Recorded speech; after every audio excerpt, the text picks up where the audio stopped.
第5章、政治陰謀としてのビートルズ。反体制運動としてのグローバリズムと麻薬。ビートルズを褒めろの脅迫。ビートルズについては悪いことは言われていない。それはそうだろう。ビートルズは20世紀後半の音楽の流れを変え、広い意味でロックを時代の中心に据えた、文化の中心に据えた英雄だということになっている。ビートルズの音楽こそは歴史の勝者であり、言うなれば経済に先行したグローバリズムの極致である。その周りには良い意味の神話だけが舞い飛んでいる。1980年に暗殺されたジョン・レノンなどはそのまた極致である。そしてその遺産の中で食べている人々が無数にいるから、批判や悪口などは排除されてしまう。わからない奴は時代が分かっていないのだという凶悪めいた考えまで存在する。その神話はほとんどのところ、情報謀略のプロが全力を挙げて作り上げたものであり、一定の意図を持って作られたものだということが知られていない。ビートルズの登場当時、私はそのことになんとなく気づいていた。人にはうまく言えないし、分析能力もまだなく、情報を収集する力もなかった。友人に問題を提起する力もなかった。そうこうしているうちに、あっという間にビートルズとその音楽の帝国は、文句のつきようのない権力になった。権力ということのうちには、ビートルズは断然たる善である。政治的な隠された意図があるぞというような議論自体が、無価値なばかりか下劣であるというムードの喪失も含まれていた。それは自然にできたものではなくて、中心にはビートルズを褒めろという凶悪神話のごときものも含まれていた。情報操作、あるいは価値観の操作が重要な一環として組み込まれていて、我々が感じたちょっとそっとの疑問ぐらいでは、新しい時代が分かっていないからだと跳ね返されることになった。ビートルズの登場と権力への登壇の時期は60年代半ばである。若者たちが新たな社会変革運動を作り出そうとしていた時だった。彼らはマルクス主義では捉えきれない多様な現実に対して苦闘しつつ、システム変革の新たな思想を作り出そうとしている時期であった。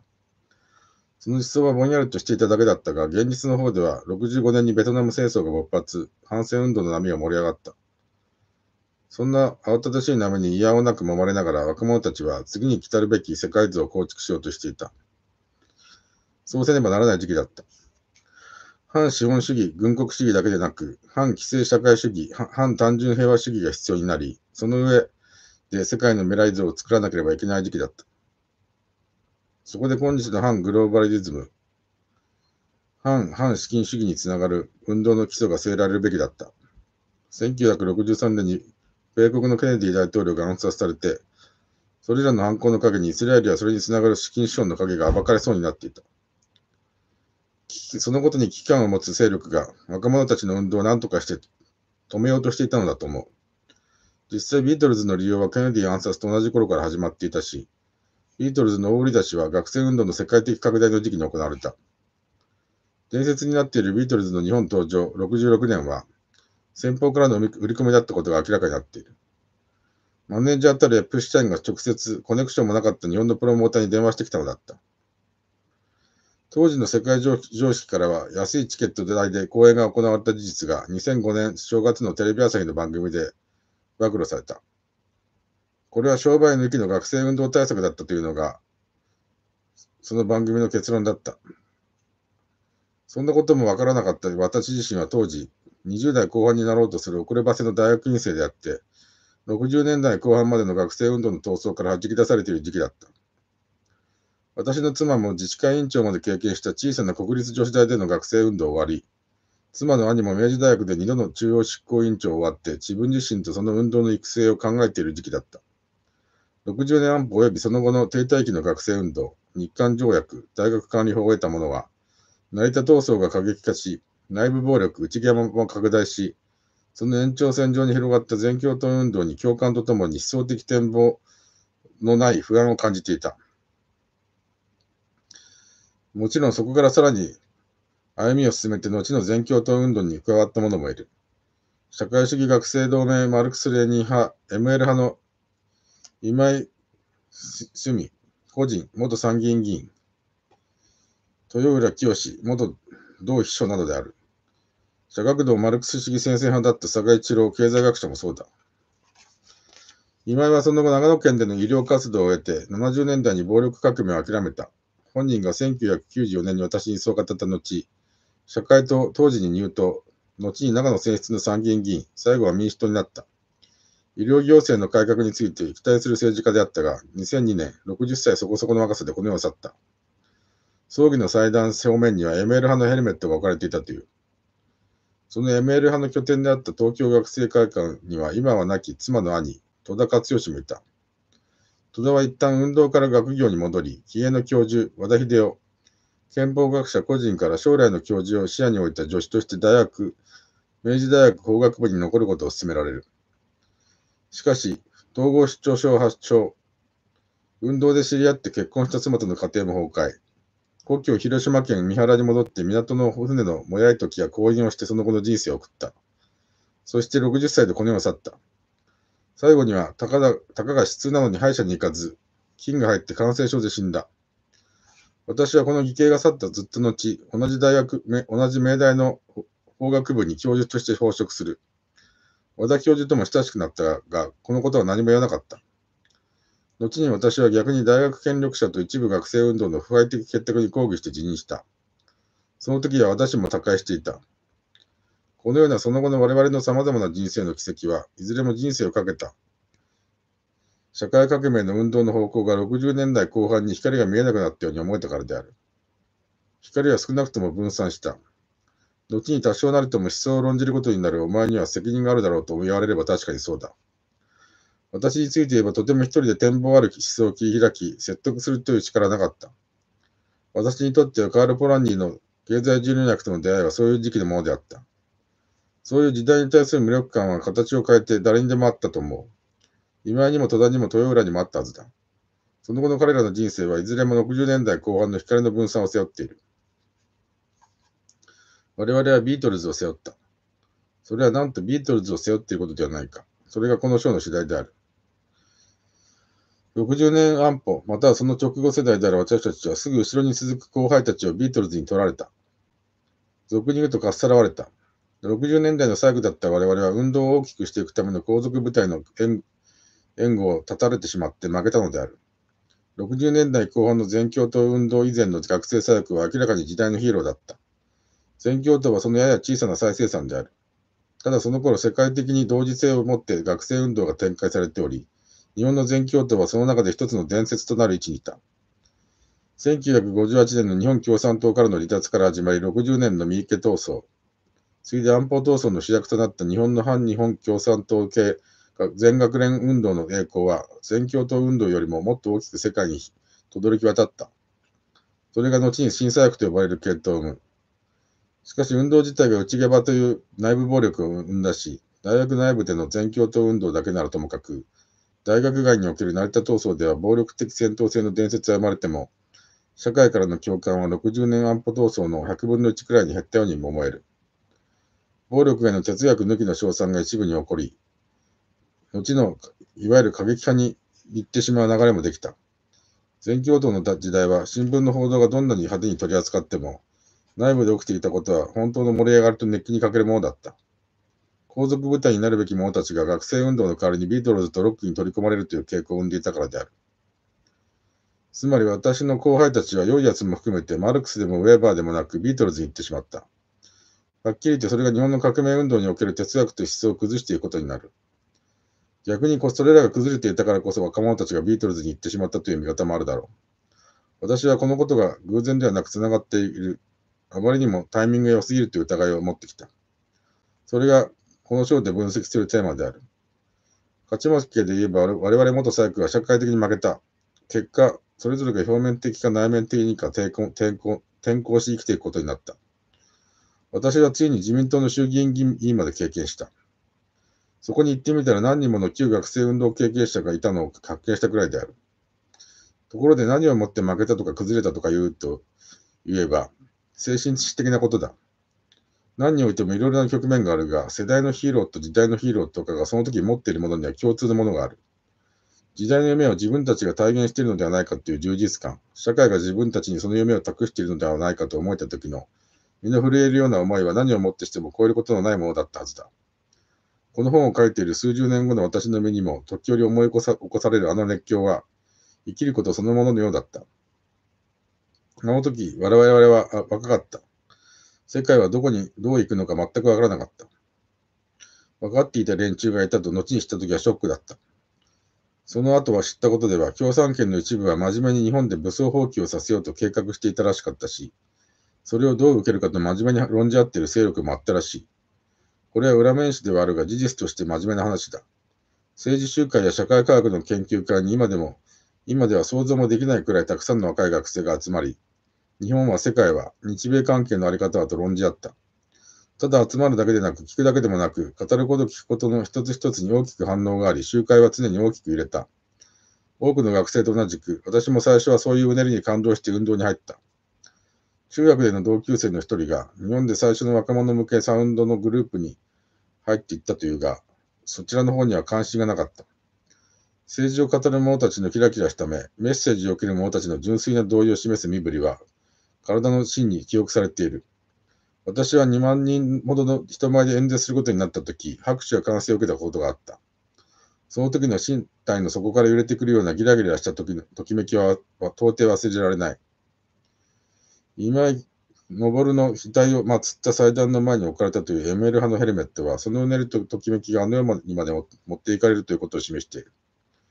しかし我々は負けた。そして敵であるはずのビートルズについてもちょっとでもうさんくさいなどと言えない状況に置かれることになった。もしそういえば分かっていない、遅れているという社会的罵倒が飛んだ。いわば見事な先方の干渉、当方の全くの乾杯であった。以降、ビートルズを理解しないのは悪いやつ、分かるやつは良いやつという線引きが継続されることになった。私は多分西部進などはビートルズについては黙ることになったのだ。私はビートルズの世界席巻以降は、どこかうさんくさいという内心の思いを見せないようにせねばならず、褒めないまでも理解できるという態度を取らねばならなくなった。昔の言葉で言う非用理味である。そうしなければ知識人の足くれとも認められないからだった。食うためには知識人性のかけらも必要だった。実際のところ今でもこんなことを書いたらランチを出してくれなくなってしまいそうな友人系のカフェがある。だから本当はビートルズについて語るのは今でも気が進まない。辛かろうとなんだろうと人は真実を知らねばならぬ時がある。イラクやパレスチナの民衆は毎日辛い真実には出会っているではないか。この陽子からの手紙。幸せなビートルズファンも少しはビートルズの薄汚い真実を知ってもよかろう。ついでにサイモン&ガーファンクルの半端でないやり口も後に分析する。連中は間違いなくすごくてあざとい。とても中途半端な我々の力の及ぶところではなかった。ジョン・レノンと私は同年である。ビートルズは、つまり私たちの世代、60年安保闘争後、全共闘前が生んだ世界的ヒーローだと言える。それに対して何かを言えば、ただ時代のリーダーに対する妬みや鈍感さなのだと批判されるのが怖いため、裏では、俺はビートルズなんかわからん嫌いだとつぶやきながら、公にはビートルズ礼賛をしていた人を何人もか知っている。私も彼らを批判する資格はない。この章で明らかにする陰謀の事実を大学のゼミで論じながら、夜にはビートルズの何がすごかったかを電波に乗せて語ったことがある。反省する。でもやむを得なかったのだ。実は1980年代末、私はジョン・レノン夫人、小野洋子から手紙をもらったことがあった。90年代に入っていたかもしれない。世界の環境問題のため音楽で何かをしたいし、力を貸してほしいという内容だった。小野洋子個人ではなく、その事務所が適当に人選して送った手紙かもしれない。だが彼女のサインがしちゃったと思う。よく覚えていない。このことを学生に話したら、先生はすごいんですねと目を輝かせた。小野洋子の手紙の何がすごいんだと言っても通用しない。何しろあっちには世界的神話ができていて、こっちにはまるでないのだから当然といえば当然だが、やっていられないではないか。それに、いちいちこの章に書くことになる中身を教えられてはいないではない、教えていられないではないか。もちろん取ってあるんでしょうねという問いには、もちろん捨てちゃった。返事は書いてと答えると、学生は事実自体を完全に信じない。有名人からのお手紙を有名人のものだという理由で取っておくもののない人もいることを知っておくべきだ。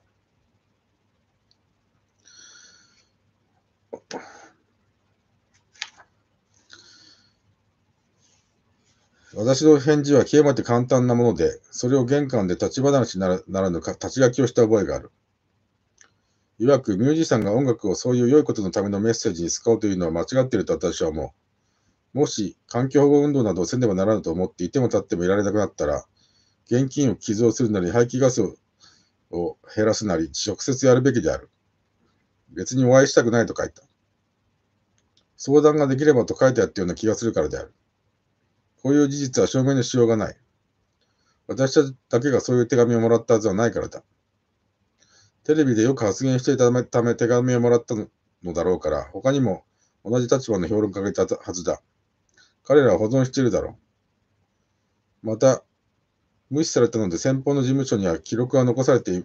ないかもしれないがあるかもしれない。そんなことはビートルズフリークだけの問題であって、私には全くどうでもよい。そんなことより重要な事実とは何か。影の仕掛け人と操り人形。ビートルズというよりビートルズグループの仕掛け人たちは次のようなことを意識的に行った。影の仕掛け人たちがやったことはビートルズの音楽に集中的、意識的にわけのわからないメッセージを込めることだった。後に述べるように、そのことが60年代の若者の運動を大きく曲げるのに役立つからだった。ビートルズ売り出しの仕掛けのバックグラウンドを見ておこう。ビートルズ最初のマネージャー、ブライアン・エプスタインは、1950年代と60年代をイギリスの港町リバプールの労働者街で暮らしていた。生活に行き詰まっていたエプシュタインはビートルズのメンバーに会う。そして何があったのか彼は、1963年には早くもヨーロッパのポップミュージック界でナンバーワンの大物プロデューサーになっていた。たくさんのユダヤ人マネージャーやプロデューサーを一段にして取り求めて、早すぎる成功だった。成功者の伝説がいつもそうであるように、エプシュタインが個人の力で軍団を集めたというのはおそらく都合の良すぎる嘘だ。用意してくれる背後があったのである。ビートルズに才能があったのではなく、ある一定の意図にはまる操り人形が求められていて、そこにはまったのであった。エプシュタインは貧乏な縮系なユダヤ人であったことを自ら隠さない。努力と才能で貧乏から抜け出たと言いたいからである。しかし裏の部隊には実行部隊がいなければならない。そういう場合、ユダヤ人がユダヤ人であることを隠さない場合には、必ず何かのストーリー、社会的神話における役割を振られていて、意識的に公然化されていることが多いことを知る必要がある。当然そのパフォーマンスは舞台上だけのことで、真の仕掛け人は他にいなければならない。ロシア革命で言えば、舞台上のレーニンやトロツキーに対して、シフやロスタイルドが影の仕掛け人であった。そしてこのエプシュタインにはすぐ後に述べるシッド・ベルンシュタインという超大物がいた。ベルンシュタインはエプシュタインと比較にならない業界の大物のボスだった。こちらにも神話ができているが、その神話では彼の羊民族は、エプシュタインと全く違って巧妙に隠匿されている。1963年といえばケネディが暗殺された年だ。このことはケネディと同じ立場を取ることになったジョン・レノンがやはり同じように暗殺されるという必然が後に生まれることを考えさせる奇遇である。エプシュタインの伝記は、ブライアン・エプシュタイン物語として1999年に映画化されている。ユダヤ人が作った中でも最もユダヤ的な映画の中に分類されるこの映画は、微妙なことは一切省いて描かれている。実際には多くのユダヤ人たちがビートルズの売り込みに関わろうとして集まってきた、あるいは集められた。言うまでもなく、どういう哲学と思想と売り出し技法が練られたかについては語らない。それを今、我々が分析するのである。ビートルズの全世界への仕掛け人はアメリカのシッド・ベルンシュタインだった。ベルンシュタインはエプシュタインと違って、それまでにすでに多数のミュージシャンを手掛けている音楽業界のボスだった。幼少の頃、イーディッシュ語しか話せない祖母の部屋で育った人物である。それは一般的に言ってベルンシュタインがはるかに大物であることを意味する。血は4分の1だが実質的にはユダヤ人であったレーニンがその背景を隠しており、もっともそれだけではということもない。もともとポップミュージックの世界では資金資本家の世界に次ぐぐらいにアシュケナージユダヤ人のネットワークは強力だからだ。ベルンシュタインの伝説の人として語るときにはいつも彼はビートルズだけではなかった。他にもたくさんのスターを作り出したと言われる。例えばローリングストーンズ、レイ・チャールズ、クリーデンス・クリアウォーター、リバイバル、その他を彼は手掛けたからだ。だが、その中でも明らかにビートルズの思想的位置だけが傑出していた。他のスターは確かにスターだが、ビジネスだけのものだった。しかしビートルズは違った。ビートルズは最初からビジネス以上に政治がかかっていたのである。ベルンシュタインはエプシュタインと協力して、彼から買ってビートルズをイングランドの田舎町からアメリカを通じて世界のヒノキ舞台に引っ張り上げた。それも歴史上特別に輝くヒノキ舞台だった。単なるビジネスとしてでなく、一つの思想運動として行った。別の言い方をすれば思想運動をビジネスとして行った。それはロシア革命をビジネスとして行ったのと同じやり口だった。仕掛け人も基本的には同じだった。そこをなんとなく感じて私は最初に不快感を感じたのである。意識的に意味不明な哲学。彼らはいろいろなことをやったが、音楽そのものについては次のようなことを試みた。自信を持って推進した。ジョン・レノンを含めてリバプールの悪ガキどもの知恵でそうしたのではない。プロデューサーたちがそうしたのである。まず歌詞に込めるメッセージを意識的に象徴的なものにした。平たく言えばわざと意味不明にした。理由は時代、1960年代が大きく政治反体制に向かっており、若者たちの怒りや不安がしばしば具体的な政治行動に向かおうとしていたからである。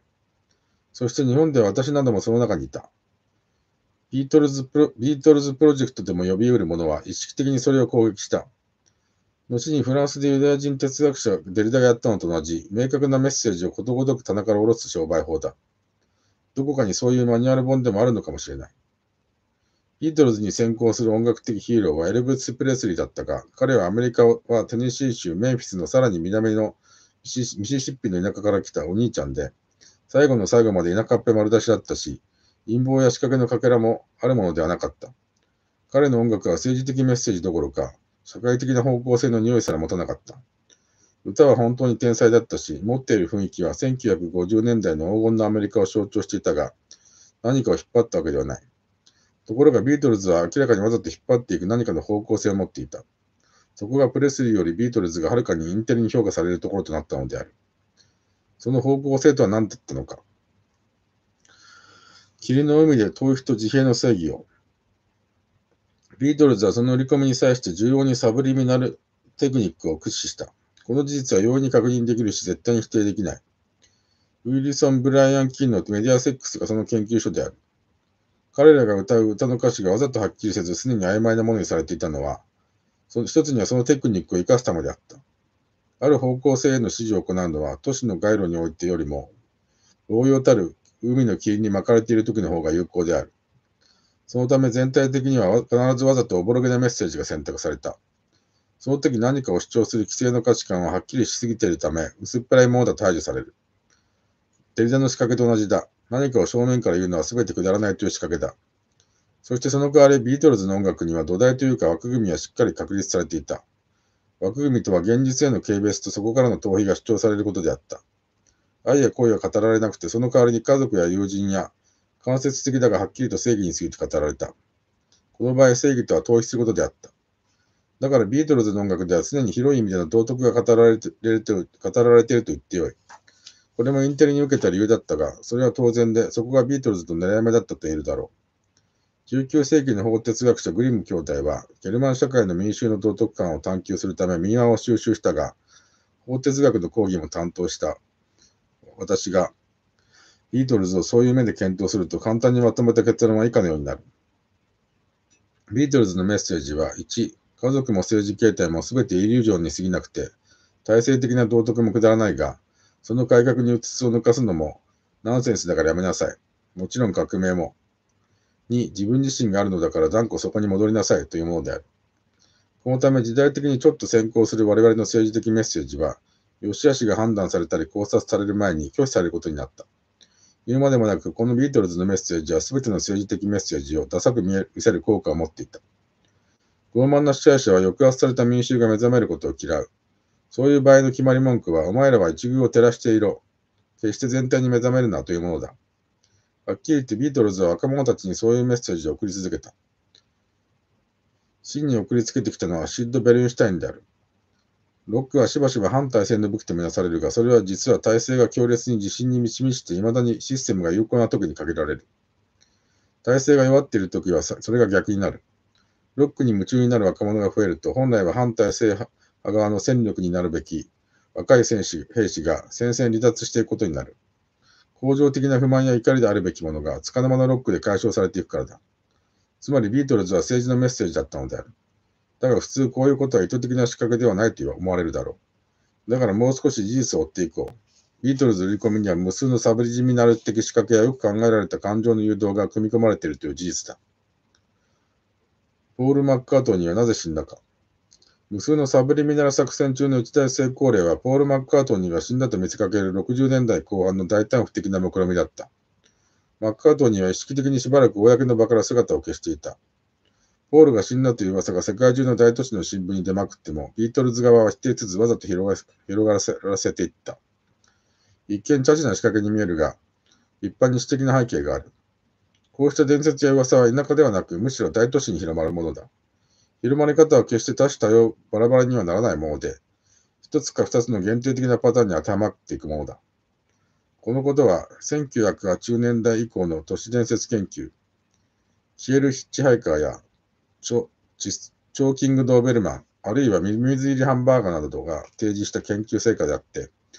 今でも決して一般的な知識ではないが、ビートルズの背後は、すでに10年以上も前にそれを知っていたのだと思われる。都市伝説の研究は、都市民族学の重要な柱である。これは決して素人がそれなら俺でもできるという無手活量で感覚的なものではない。それも彼らの強力な情報力の一つであろう。かつて都市の若者に影響を与える最も有効な手法が明らかに意識して用いられた。噂というものはしばしば馬鹿げているが、噂を意識的に利用するのは馬鹿げた頭ではできない。言うなれば集団的マインドコントロールの技だからである。ビートルズに4人のメンバーともがそれを知っていたとは思えない。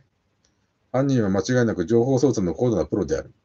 そういう目から見ると、大都市の新聞はこの手の噂のばらまきには、結果的に最高の効率的メディアだった。もちろんマッカートニーは実際には死んでなどなんかいなかったのだから、噂を打ち消す気があれば簡単なことだった。しかし目的はファンを不安に駆り立てて、マインドコントロールしようということだったから、もちろん作戦終了までポールは隠されたままだった。噂のルフ途中で出されたアルバム、マジカルミステリーツアーには、ストロベリーフィールズという曲が収録されている。この曲の最後の部分に不可解な低い声が現れて、私はポールを埋葬したと呟くのである。このメッセージは曲のどの歌詞の意味より明瞭だった。曲のどの歌詞もほとんど明確な意味を持たされていないのだから、これは目立った。こうした若者たちの不安は政治や社会や家族のことから離れて、ポールの生死とビートルズの今後のことについて集中させられていったのである。大々ヒットアルバム、サージェント・ペッパーズ・ロンリー・ハーツ・クラブ・バンド、1968年の表紙はこの作戦のために意識的に作られている。そこにはビートルズの4人のメンバーが描かれているが、なぜかポール・マッカートニーだけが見る人に背中を向けている。もちろん、なぜかの答えは明瞭で、ポールが死んだとサブジミナル的に訴えているものだ。さらにアビーロードのアルバムの表紙にはポールが露骨に死に装束で登場している。ビートルズ・イン・ザ・ビギニングというアルバムのレイアウトは4本のろうそくと燭台が描かれているが、そのうちの1本は火が消されていた。ビートルズの登場に夢中になった私の後輩たちを見事に焼きもきさせられただろうことを思い出せ。君らは単純にマインドコントロールを受けていたのだ。後に確立されたビートルズには知的が意味があるというごますり評価とは逆に、売り出し当時、多くの心理学者や社会学者は、若者たちのビートルズへの陶酔ぶりに大きな疑問を持っていた。そこで行われた調査はビートルズの曲や歌詞の意味を若者たちがどう捉えているか分かっているかという調査であった。ミシガン州デトロイトとグランドラビッツの400人以上の生徒たち、第8学年、第11学年のうち、大ヒット曲、オールド・トゥ・ビリー・ジョー、インセンス&ペパーミント、ヘビーミュージック、それにルーシー・イン・ザ・スカイ・ウィズ・ザ・ダイヤモンドなどの歌詞の意味を何とか説明できるものは 20% だった。心理学者ジョン・ロビンソンとポール・ヒルシュということを調査して報告した。重要なのは、多くのテーンエイジャーが一様に意味についての議論を積極的に避けようとしたことだと調査者が言っていることはよくわかる。ここで問題なのは、ティーンエイジャーが知的に劣っているということではなく、ビートルズ側が意図的に意味性を避けるような明確なメッセージを送っていたということである。多くのビートルズファンがそういう意味なんか問題ではない、良い音だから好きなんだと言わされていたのであった。ビートルズは政治的メッセージだった。金色の少女の正体は、今でもなくビートルズにはメッセージがあった。それは逃避であり、体制と反体制両方の運動の具体的拒否である。先に挙げた最後の曲、ルーシー・イン・ザ・スカイ・ウィズ・ザ・ダイヤモンドは、その曲名自身の頭文字に幻覚ドラッグ LSD の頭文字が無理やりに埋め込まれていた。ルーシーとスカイとダイヤモンドである。それは決してただの言葉上のシャレではない。中身においてもドラッグ中毒者にわかる隠語をたくさん駆使してドラッグをうまくやれよと言ってるのだ。ここら辺に来るとビートルズ側はもう相当に自信をつけて大衆を舐めてかかってきてもいる。遊ぶ余裕さえある。あるいはもう捕まえてしまった予習の勝利にかかっている感さえある。こうなるともうサブリミナルの域を踏み出して露骨である。それでもダイヤモンドを持って空にいるルーシーというのが単語だけの明快ながら、全体の意味は暴用という原則にのっとっていることは変わらない。大体ダイヤモンドを持って空にいるルーシーというタイトルそのものが意味を持つようなものではないのだ。ポールが歌った超ヒット曲、ヘイ・ジュードは、見せかけの友情のもと、キリストを裏切ってユダを歌ったと見せるもので、偽善の中に生きるキリスト教徒に警告を発しているようにも見える。だが、苦しいと思うときには、いつでもヘイ・ジュードとのリフレインは、むしろ苦しかったらいつでもユダであれ、ユダの方がいいんだと言っているのと聞くのが自然だ。苦しいときにはもう戦うな、ユダになってもいいんだと言っていると考えるべきだ。このジュードがユダだけでなく、ユダヤ人の言う、もはや盟友であっても何の不思議もなかろう。ポールは曲の中で彼女を心の中に入れなさいと歌う。この彼女とはドラッグのことを意味する。当時ヘロイン等を打つ注射器は隠語でシルバーガール、すなわち銀色の少女と呼ばれていた。彼女とは言うまでもなくこの銀色の少女のことである。だからこの少女を入れるための心は日本語では同じ心であっても、英語ではマインドでもソウルでもなくハート、つまり肉体的器官としての心臓なのであった。だから注射器は心臓の血液循環ポンプの中に麻薬を具体的に入れるものとして登場する。そうすれば君はもっとうまくやれるだろうとなる。恐れることはない。彼女を皮膚の下に入れる瞬間は2、君はもっとうまくやれるだろう。僕を沈まさせないでくれという訴えが繰り返され、クールとか寒気というドラッグの禁断症状を表す言葉が頻出し、第4番目の説では、思い切って彼女を手に入れ、心臓の中に入れろと歌うのである。続く第5節では、君は一緒にパフォーム、トリップもつまり飛ぶの同義語をしてくれる人を待っている。君はそれがまさに自分だということを知らないと歌う。父母のいる家庭や社会や社会運動の中には君の居場所はなく、君自身こそが君の必要とする全てであるということである。いわゆるミーイズムの走りだ。ミーイズムはもちろん明確な集団的政治行動を否定する。さらに肋骨で決定的なフレーズがある。君に必要な動きは肩だけだである。ヘロインをやらない人には意味不明。ビートルズの歌詞はいつも象徴的だから構わないと聞き手は思う。でもヘロイン注射の針はどこに刺すものか知っていれば、それやれと言っているぐらいに明瞭ではないか。ヘロインを心臓の血管に入れるためには肩に注射するのが普通だった。もちろんヘロインは脳の神経伝達物質に働くのだが、気分としては脳ではなく心臓に入れるものだったから心になったのだ。この歌にはママ助けてという声が挿入され、ついでにうまくやれ、逆戻りするなというメッセージさえも届けられる。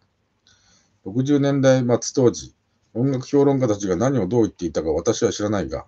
ジュードに関して言えば、うっかりもすれば、もはやサブリミナルとは言えないぐらい逸脱したはっきりしたドラッグへの駆り立てであった。このビートルズ、および背後のユダヤ人たちの仕掛けぶりは、後にメディアとサブリミナルのセクシーメッセージとの関係を研究した学者によって成功の代表例として紹介されることになった。つまり、ビートルズは麻薬支援の政治的メッセージだったのである。偽善からの旅立ちの偽善。ビートルズの場合、しばしば権威への反抗を促すようでいて、全くの偽の外皮であった。一見理解を示して人を引きつけ、それをすべてドラッグへの端的に注連させるようなメッセージがまとめて送り込まれている。ドラッグでなければユダになること、すなわち積極的逃避、裏切りである。当時、日本はほとんど英米のドラッグが入ってきておらず、若者たちはビートルズの真のメッセージにとってほんの入り口に過ぎないところの偽善を排せ、形の中に真実はない。例えば、つまりは家族の中にもないというあたりだけをアマちゃんの反対性的言語として受け取ったのであった。そして日本の政治運動の内部に単純なアマちゃん思想やそれに直結する単純な暴力主義を拡大させていくのに大いに貢献したと私は考えている。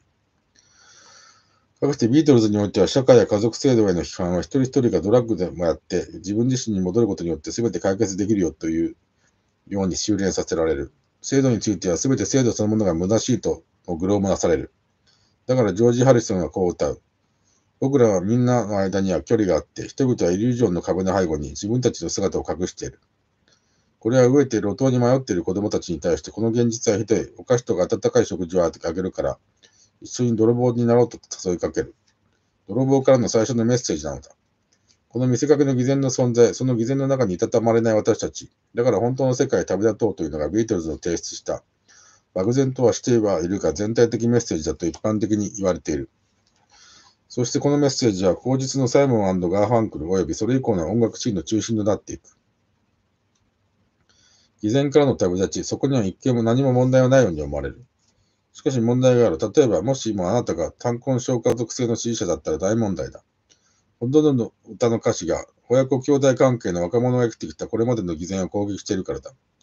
もちろん象徴的ではあるが他のことに比べれば極めてはっきりとである。これは家族の強化ではなく家族の崩壊の方向を積極的に支持している。ビートルズ登場以前に社会運動に関わっていた私の立場から言えば、ビートルズは全ての問題の正面からの逃亡あるいは逃避を呼びかけたことがはっきりと見える。で、我々が負けてそちらの方が勝った。明確な体制変革を呼びかけて私たちは負けた。それは間違いない。ましてや私などは以前から体制変革運動自体に変革の必要があると考えていたのだから、勝てる要素はなかった。しかしこれは勝った方が偉い、負けたらダメだと言ったようなことなのだろうか。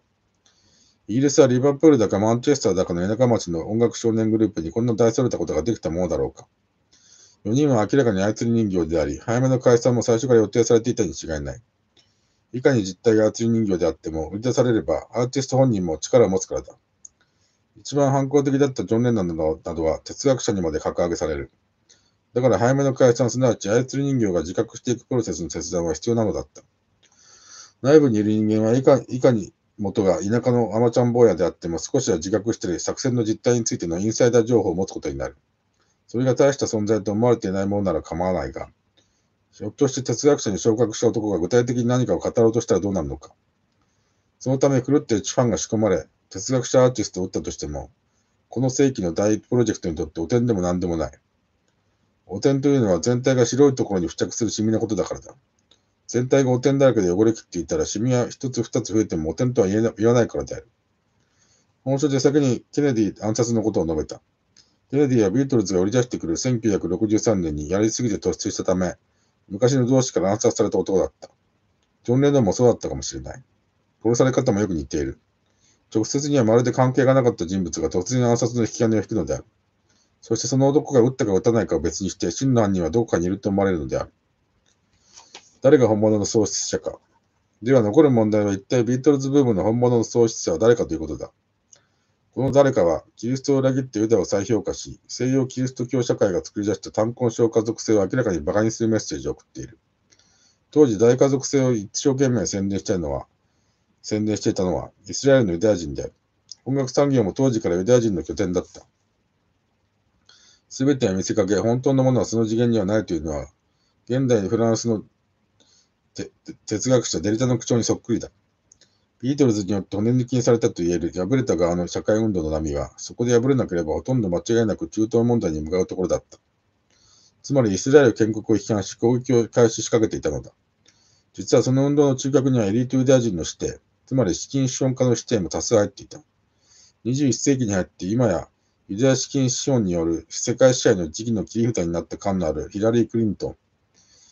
ンもまた大学生時代の一時期断固たる左派学生運動家だった。権力を持つ誰かにとってユダヤ人の若者のこういう反イスラエル、反ユダヤ系資金資本に向かう変更は危険なことだった。しかもそれは決して個別の問題ではなく世界の若者たち全体の潮流になろうとしていたのだ。それは看過できなかった。だがその時期にまるで迎撃するかのようにビートルズのマインドコントロール運動が成功し、クリントンは新しい最古であることを捨てて、反シオニストの強力な敵に成長して21世紀を迎えているというわけだ。ということは、このビートルズプロジェクトの商売としての成功及び神話としての成功もまた、単純にカザール・アシュケナージが仕掛けたものなんだろうか。そう単純ではないのだが、ここでは結論は出せない。誰かが調べてほしい。だが私の推論を述べておこう。権力派のカザール・アシュカネナジユダヤ人はあの時期、イスラエルをめぐる状況が危機的なほど厳しく、1963年に暗殺せねばならなかったケネディの反乱もあったし焦っていた。その中で自分たちの子弟を含めた全世界の若者たちの反体制運動は大脅威だった。ユダヤ人たちの中でも最初から多数存在することは存在した反イスラエル建国派が力をつけようとしていたからである。だからケネディの反乱は暗殺という強硬手段まで用いねばならなかった。そういう苦慮すべき状況の中、若者たちに自分たちにとって都合の良いメッセージを送り、うまくマインドコントロールも仕掛けられる弾が見つかった。それがビートルズである。多分他にも探していただろうがビートルズになった。マインドコントロールというか思想運動の方法はすでに研究されていた。メディアを通じて神話ないしフォークロアを作り出すのが基軸である。実はその方法はジョン・ケネディが大統領になるときにすでに用いられている。その時それを行った連中が今度はビートルズ売り出し運動に協力して、コインノブテような売り出しが行われた。だからもちろんジョン・レノンは顔つき以外に哲学がなかったが、最後に何か真の主人に具合の悪い犯行をして暗殺されたのだろう。同じジョンの名前を持つケネディ殺しと同じ犯行したによってである。嘘にかける足、サイモン&ガーファンクル。明日にかける足と訳されるサイモン&ガーファンケルの名曲、ブリッジ・オーバー・トラブル・ウォーターは、1969年に発表されてシングルレコードとして500万枚売れ、アルバムとして400万枚以上売れた。ビートルズのサージェント・ペッパーズにわずかに及ばないが、ビートルズに劣らず音楽の世界を席巻した。ブリッジはレコード業界のオスカーに相当するグラミー賞を5部門にわたって受賞した。これはフォークソングだった。フォークソングという分野はすぐに明確な反ベトナム戦争主義者、ジョーン・バイズを生むように、反体制の匂いをビートルズより強く持つものだったし、この歌も時にはそのように取り扱われる。少なくとも現状肯定ではないということではそうだった。その影には露骨な嘘が含まれていた。影で露骨とは誠に妙な表現だろうが、馬鹿には分からなければそれでいいさと言っているほど露骨だった。音楽評論家は一味だったり買収されたりした。調べてみればわかる。反戦フォークの女王、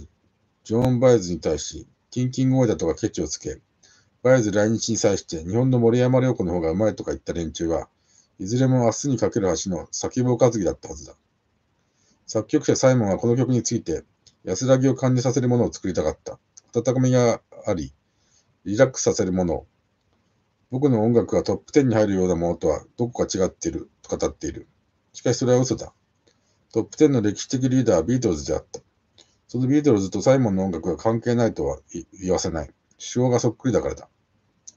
日本人評論家、ミュージックシーン関係者もこの一種の運動に買収されていたと言える。なぜなら日本語の曲名自体が恐るべき微妙な言い換えであるからだ。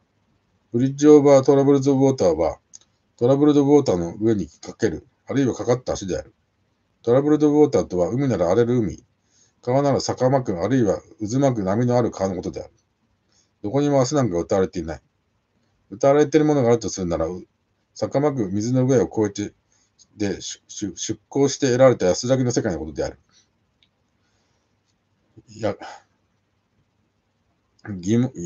役は私である。疑問があれば、歌詞を見てもらう。原詞を見てもらいたい。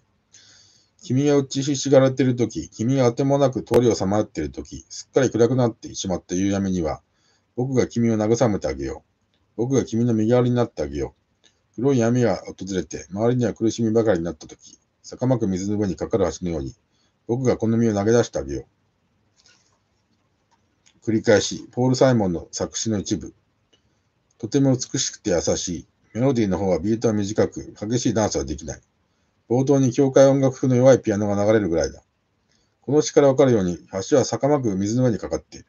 その橋は渡れば明日につながる橋なのか。そういうわけではない。橋はただの橋。人が坂まく水に巻き込まれないように、何かを避けている場所に過ぎなくて、それも誰かが身を投げかけてかろうじてできているだけの橋なのだ。だからいつまでも橋の上にはいられない。俗な表現で申し訳ないが、橋はちょっとだけの緊急避難場所だった。では橋に避難してからどうするのか。明日はどこからやってくるのか。これから紹介するのがそのメッセージである。そんな歌詞はお前よりよく知っているとは言わないでいただきたい。サイモンたちの露骨な影のメッセージはあなたの頭を通り抜けて体に浸透したはずだからだ。先に挙げた歌詞が終わると、曲調全体は相変わらずソフトなままだが、よく計算された恐るべき転換が行われる。ビートも入ってくる。エコーのかかったドラムが聞き手の心を奪う。それまでにそうだその通りだ。俺たちは偽善の世界で苦しんで涙がいっぱいだと説得されていた聞き手は、もうたまらない状況に持ち込まれるのだ。ビートルズもよく裏返を出して曲調を転換させるが、この場合の方が見事な効果だと思う。それは野球の投手が急速の遅いカーブを投げ、次の速球をことさら早く見せるのに似ている。それでは一気に解放へ、そして明日へと誘うものは何か。今述べたように、橋は当たらない。言うまでもなく明日にかける橋は意図的な誤訳である。サイモン&ガーファンクルは次のように歌う。もちろん、音は解放に向かって開放的になる。曰く、銀色の少女よ、船出の時が来た。今こそ船出の時だ。君の時代は輝き始めている。君の夢はすべてそこにたどり着く。ご覧その輝きを。もし君は仲間を必要とするなら、僕が君の後から行くさ。坂まく水の上にかかる橋のように、僕が君を楽にしてあげよう。ということなのだ。国語の問題のようだが、橋は橋であることをやめて、一緒に交換に来てくれると言っている。コンサートではこの部分で聴衆が皆感動し、涙さえ流して熱狂した。つまり明日にかける橋は内容的には明日に向けての船出だったのだ。まるで演歌だ。伊沢明美に明日は私かという歌があるではないか。全く同じものだ。この銀色の少女とは何者か。突然登場して誰にでも分かっている問いではない。扱いではないか。だから露骨なサブリミナルだというのだ。銀色の少女は先にも述べた通りヘロインの注射器である。尻尾、船出という表現は、旅立ちトリップする。トリップに出るのというのと同じドラッグの用語である。簡単には飛ぶというのと同じだ。トリップは一人であると恐怖を覚えるような孤独感に押される時がある。背筋の寒さも感じて、これをクールな感じと言った。だからドラッグには仲間が欲しいものだが、ここでは逆まく水の上にかかった足がその体を人間に戻して仲間になってくれるという。嬉しいではないか、親切ではないか、若者は喜ぶではないか。かくて逆まく水の本体である社会や家族の偽善は銀色の少女、シルバーガールによる船出によって乗り越えられる。そして若者は向こう岸へと到達できる。もしそこが本当に明日であれば、若者は明日を迎えるのである。だが私の考えでは、そこは本当の明日ではない。すべての問題をごまかして逃避した世界でしかないのだから。当時から私は橋が友達になってくれる、そんなわけはないだろうと思ったのだが、ビートルズになって抵抗できなかったのに、もっとソフトで計画的だったサイモン&ガーファンクルには手も足も出せなかった。清く負けを認めた私は、今、明日をかける足を、下のリハビリ用に使ってなぜ抵抗できなかったかを自分なりに研究している。音楽まで政治に動員して、なおかつそれ自体でも商売をする。この仕掛け人たちはあざとくもあるし、優秀でもある。非常に優秀なパンツの開き手である。しかしそういう優秀な技が当人できない過剰を溜め込みつつある地球に通用するのであろうか。カフェを筆頭に行き詰まりつつあるパンツに解決の道を示したりできるのだろうか。